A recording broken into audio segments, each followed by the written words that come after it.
Hey, what's up, everybody? BDO44 coming at you with another video. All right, so RJ Barrett has re-up with the Knicks, 4 years, 120.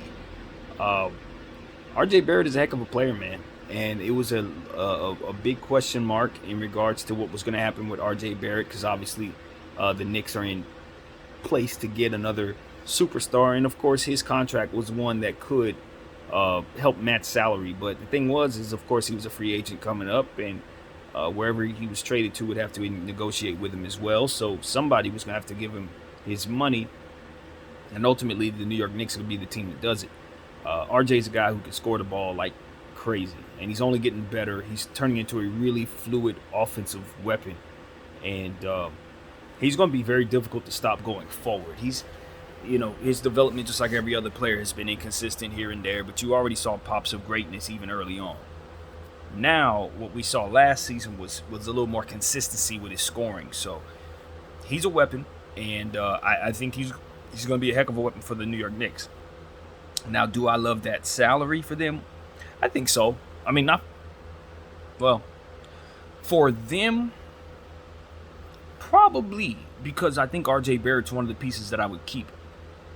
Of all the stuff that they got, I'm making sure that RJ's paid and locked up. So for me, I think he should be somebody they don't even question whether or not they move forward with.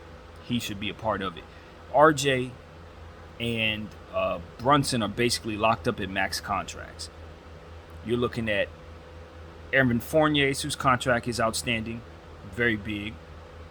Randall's contract is very big. So right now you're looking at a New York Knicks situation that is completely over the luxury tax. They still want to get Donovan Mitchell. I don't know what this means in terms of getting Donovan Mitchell. I'm not certain. I really have no idea. But what I can say is I don't think they do it if they thought it would keep them out of the runs for getting him. So that's pretty much the end of that for me.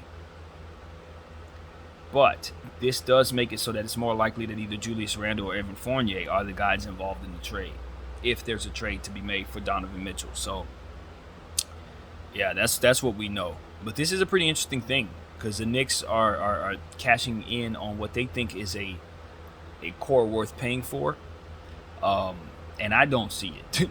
I don't see it. You're investing $200+ million in Jalen Brunson and RJ Barrett. Those are good players. That's a lot of money to invest in those two, especially when you already have those other contracts, as we said. Now, I'm assuming they can get rid of one of those two other contracts. Randall or Fournier, they should be able to get rid of one of them. And I expect them to. But you got to ask yourself, what's the ceiling on this Knicks vision? And that's been my thing with the vision the whole time. Donovan Mitchell, Jalen Brunson, RJ Barrett. You're going to score a lot of points, but who's defending what? You're going to have to move your best defensive players, in my opinion, in order to make Donovan Mitchell happen. So, in my mind, those are, the kid Grimes is one of your best defensive players.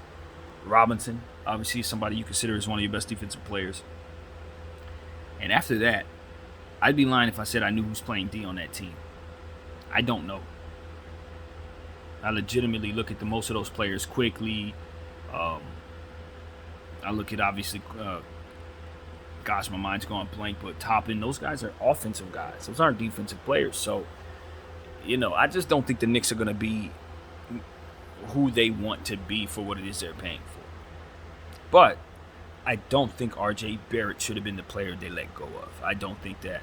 So, all in all, it's just the Knicks, man. We'll see what their vision ultimately is. Hopefully it's better than what I see it being, and for their sake, and they can develop a really nice tenure for themselves and feel good about what it is they're going to be.